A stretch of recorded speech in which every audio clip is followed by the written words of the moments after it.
Did you know the NCAA got a new president today, or at least they named a new president? Maybe you heard rumblings about it or whispers about it. Charlie Baker. Who? Where's he the AD? He's not. He is the current governor of Massachusetts. I told Jesse, hey, I peruse a fair amount of political talk, but I did not know Charlie Baker's full resume. Jesse hooked me up. 66-year-old governor of Massachusetts, did not seek re-election, so he's about to be free and clear to do whatever he wants. Harvard grad, Northwestern grad, zero collegiate administrative experience.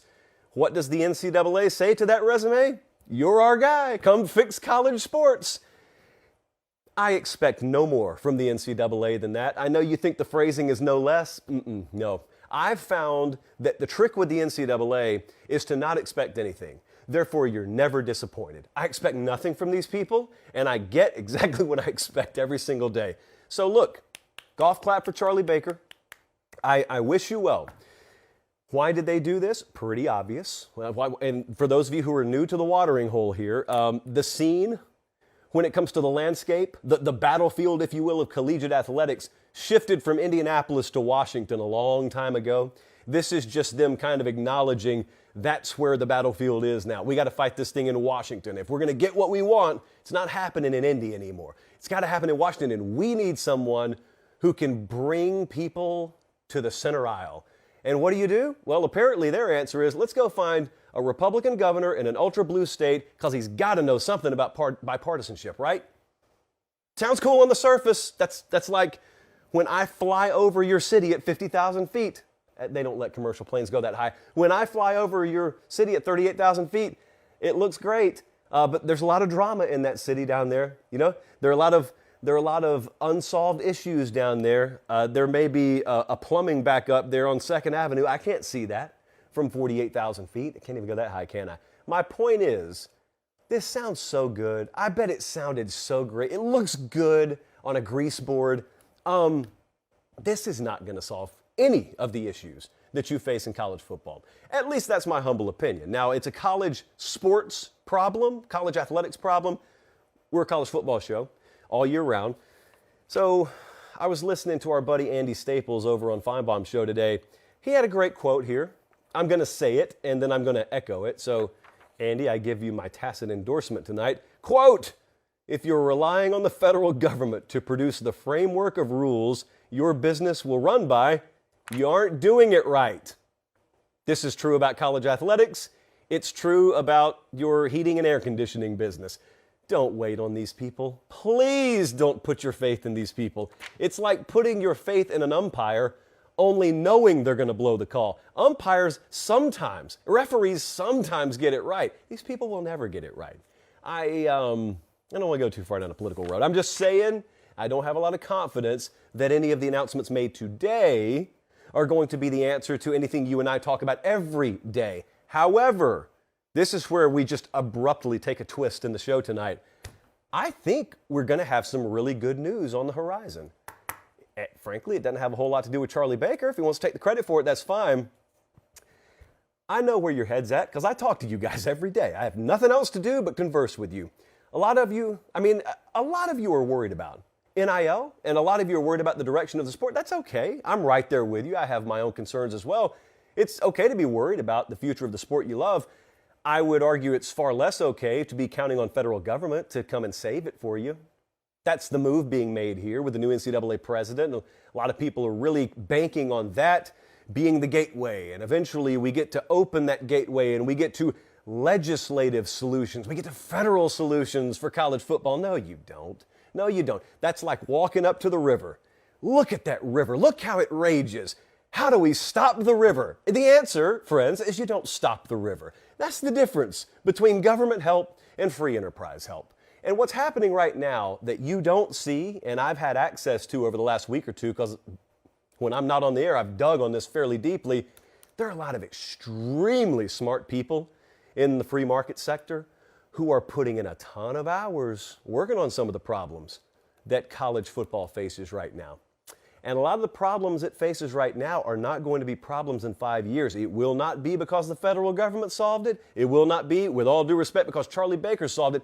It will be because motivated, smart, entrepreneurial people in the free market figured out a way to solve it. I was talking to a head coach earlier today, and I said to him, a lot of what you're dealing with right now, I think will be a non-issue in 5 years. He agreed. We had a little conversation about it. I fully believe this. And I've learned a lot over the past month about this. You know, I didn't used to talk about NIL a lot. That's going to change around here. And I'll tell you why. Because I think for the first time, I'm sensing some motivation and movement, not on the federal side of things, but more on the free market side of things that are in the best interest of this sport. You see, you could either walk up to that river and you could look at it and say, how do we stop this river? And waste the rest of your life trying to do the impossible. Or you can do the smart thing and say, how do we harness the river? You don't stop it, you harness it. Yeah, it's funny, when you look at a map of the United States, a lot of these big cities we have, they all happen to be close to rivers, close to waterways. Why is that? Because a long time ago, people figured out you don't stop the rivers. What you can do is harness them. And there is kind of a river running through college football right now. It's a financial river. It's money. It's the oldest motivator known to mankind. You're not stopping that. You can harness it, though. And you can harness it for the betterment of college football. Now, a lot of you, I understand, don't think that's possible. I do. What I don't think is possible is what we're doing right now to sustain itself. That's what I don't think is possible.